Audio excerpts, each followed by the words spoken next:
Yosh, bienvenue sur Manga Corp. Aujourd'hui, on parle de Black Fury.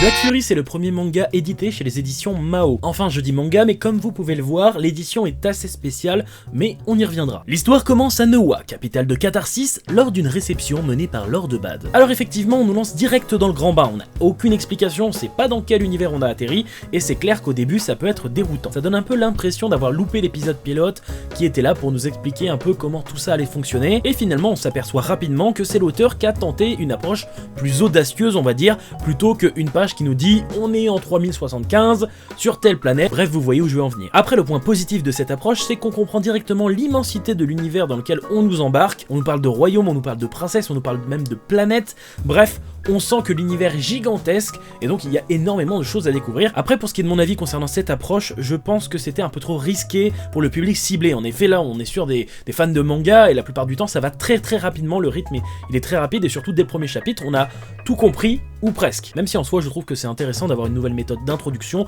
et en plus je trouve que l'univers s'y prête pas mal. J'ai pas mal dérivé mais revenons au synopsis. Nous sommes toujours dans cette fameuse réception qui est soudainement interrompue par une attaque terroriste menée par le Styx. Je ne vais pas rentrer dans les détails mais en gros c'est l'organisateur de cette réception, Bad, qui est pris pour cible. Et c'est là que notre héros tapis dans l'ombre entre en scène. Le tout avec une bonne grosse punchline mais je vous laisse la découvrir. Après un coup de pied magistral sur une double planche qui envoie du rêve, on nous introduit la puissance de l'agent Black Fury avec un brillant sauvetage de la victime, qui finalement est un traître, ou pas. Enfin bref, vous verrez. Notre héros fait partie de l'UPO, l'Ultimate Peace Organization. C'est une société secrète qui veille à la protection de l'univers. On va le suivre lui et sa partenaire, l'agent Sky. Et c'est bien sûr cette fameuse alliance du Styx qu'ils vont tenter d'arrêter.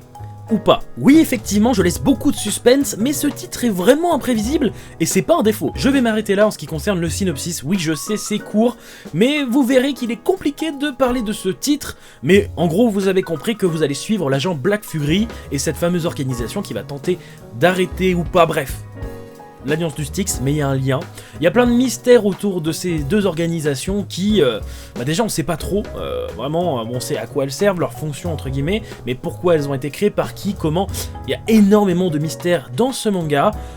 Ça peut être un défaut pour certains, il y en a qui peuvent s'y perdre, c'est clair. Et d'ailleurs, je vais vous parler de mon avis, on va aller point par point. Tout d'abord, je vais commencer par vous parler de l'univers. En effet, je vous l'ai dit, il est immense, et c'est un point positif, c'est clair, surtout qu'on est dans l'espace, donc il y a des possibilités inimaginables, et ça, c'est vraiment bien. Mais, dès les premières pages, c'est un peu un défaut. Personnellement, pendant la première moitié du tome, j'ai eu un peu de mal à m'immerger dans le titre. Voilà, on nous donne beaucoup d'informations, on est dans un univers vraiment différent du nôtre, donc il faut comprendre un petit peu les mécaniques. Et on va pas tout comprendre, ça c'est clair, mais ça reste justement des mystères à élucider, ce qui est un point positif parce que ça nous accroche au titre, bien sûr. Enfin, à part ce petit blocage, franchement, j'ai vraiment pas eu de mal à lire la suite. C'est même plutôt agréable comme lecture. On se rend compte que c'est vraiment différent du rythme, et ça aussi, le rythme, on va en reparler. Enfin, tout est vraiment différent parce que c'est simple, c'est pas un auteur de manga, voilà. Je me suis pas renseigné sur ce qu'a fait Stéphane Godard, mais ce que je sais c'est que c'est pas un auteur de manga et ça se sent. Mais ça reste justement original parce qu'on n'a pas l'habitude de ce genre de titre. Vraiment c'est quelque chose, vous allez pas voir ça ailleurs. Du moins pas à ma connaissance, parce que je suis sûr que vous allez m'en sortir en commentaire parce que voilà, vous avez plus d'infos que moi, comme toujours, mais n'hésitez pas à m'en faire découvrir d'autres parce que c'est intéressant, ça change vraiment. Enfin voilà ce qu'il en est pour mon avis concernant l'univers. Moi j'aime beaucoup ce système de planètes, des possibilités infinies, j'apprécie. Après c'est vrai que voilà, le début était déroutant, mais par la suite on s'y accroche bien, voilà. C'était mon avis là-dessus, on va parler un petit peu du rythme aussi. Ce premier tome commence avec l'introduction des capacités du héros, on peut dire ça, lors de cette réception où le héros va intervenir et péter la gueule à beaucoup de gens. C'est agréable, on voit divers pouvoirs, sa façon de penser, comment il travaille, sa tenue moulante assez particulière. En soi, je trouve le tome assez lent et de toute façon, je pense pas qu'il aurait pu aller plus vite, être plus rythmé, parce que de toute façon, il doit nous expliquer plein de choses et il faut pas qu'on en perde une miette. On connaît pas cet univers, on sait pas comment il marche et c'est pour ça que les détails sont importants. Donc vraiment, il faut tout lire. Il faut voilà, aller dans certains détails qui sont importants. On a tout à découvrir, donc voilà, le rythme ne peut pas être trop rapide. Je trouvais que c'était agréable. On va maintenant se diriger sur un point que vous attendez sans doute, étant donné que vous avez vu les dessins, qui sont assez particuliers. Bien sûr, oui, on va parler des dessins. Je vous rappelle que tout ce que je veux dire n'est que mon avis. On est sur des dessins, donc il n'y a pas plus subjectif que ça. Soit vous trouvez ça beau, soit vous trouvez ça ignoble, c'est comme vous voulez. Pour ma part, j'adore les décors. Je les trouve merveilleux, ils sont magnifiques, on a des biomes incroyables, les couleurs ça rend extrêmement bien.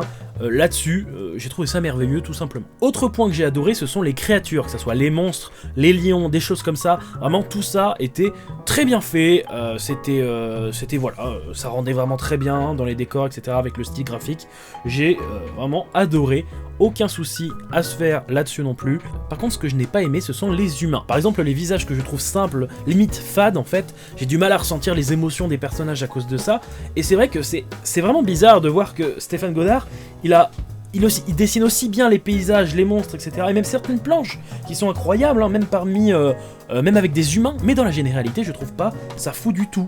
Bien sûr, hein, c'est mon opinion, hein, c'est totalement subjectif, on accroche ou pas au style de l'auteur, mais voilà. C'est la même pour les mouvements des personnages, pour vous dire. J'ai toujours l'impression que c'est trop statique. Je ne sais pas, je ne suis pas dessinateur, donc je pourrais pas faire mieux, bien entendu, mais j'essaye de vous donner mon avis comme je le ressens. Et c'est vrai que la plupart du temps, c'est très statique, c'est pas fluide, et pourtant sur certaines planches ça marche. Par exemple ce coup de pied au début là que je peux vous afficher, mais moi je l'ai adoré, et pourtant par la suite il y a vraiment des combats qui manquent de saveur par les dessins, et je ne sais pas vraiment quoi dire de plus parce que je ne m'y connais pas, je vous l'ai dit, donc je peux pas vous dire oui il y a telle technique qu'il a fait et que non. Voilà, c'est juste un ressenti personnel. Donc bref, l'auteur est un artiste et ça se sent, j'adore l'ambiance de ses dessins, ça c'est clair, et les personnages sont bien ancrés là-dedans, mais voilà, c'est vrai que moi c'est surtout les visages qui me font du mal, j'accroche pas, c'est tout.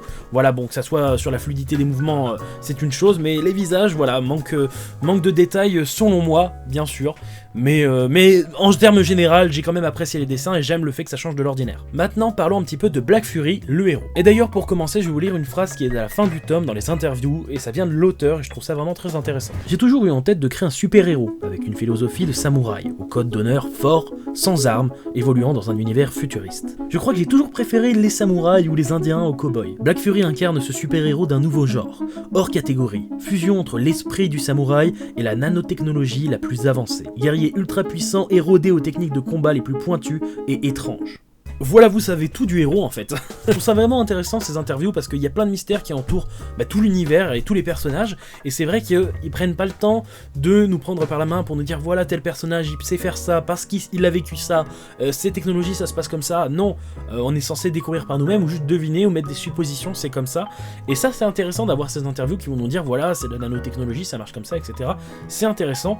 Donc voilà, ce mélange qui a créé Black Fury, et j'ai trouvé ça vraiment intéressant, c'est une bonne idée pour ma part. On a un héros surpuissant, mais pas tant que ça, étant donné que déjà le côté psychologique fait que ça reste un humain, je crois. C'est pas vraiment un humain. Alors, je sais pas vraiment en fait ce qu'il est, hein. On le verra sans doute dans le livre, où ça se trouve ça a été dit, mais je m'en rappelle plus, parce que j'ai relu le tome 1, mais le tome 2, c'était il y a quelques mois. Donc voilà, j'ai quelques détails qui m'ont perdu, faudra que je relise tout ça. En tout cas, au fur et à mesure de ces deux premiers tomes, on apprend à le connaître, que ça soit lui ou son passé, et c'est ma foi assez intéressant, même si beaucoup de mystères rentre en compte. En tout cas, je ne sais pas si cette série sera très longue, mais à mon avis, on va avoir pas mal de révélations. De toute façon, il le dit dans son interview à la fin du tome 2. Dans le tome 3, il va y avoir énormément de révélations. Il est maintenant temps de conclure. Et pour être honnête avec vous, j'ai du mal à parler de ce titre. Je l'ai reçu il y a plusieurs mois, et c'est vrai qu'il change vraiment mes habitudes de lecture, et je ne savais pas comment l'aborder. Au fur et à mesure, finalement, ça c'est fait, et me voilà devant vous, en train de vous parler de ce titre qui sort de l'ordinaire, et je vais arrêter de dire ça parce que j'arrête pas de le dire tout au long de la vidéo. Bref, j'ai aimé Black Fury. Je l'ai pas adoré, c'est vrai, parce qu'il est trop différent. Et c'est dur, quand on n'est pas habitué, de partir sur quelque chose de trop différent. Mais en tout cas, cette lecture m'a fait du bien. Donc je remercie encore Mao Édition de m'avoir envoyé ces deux tomes, ce beau coffret presse d'ailleurs, et bien sûr merci pour cette belle édition, qui est un peu plus chère, je vous le dis, hein.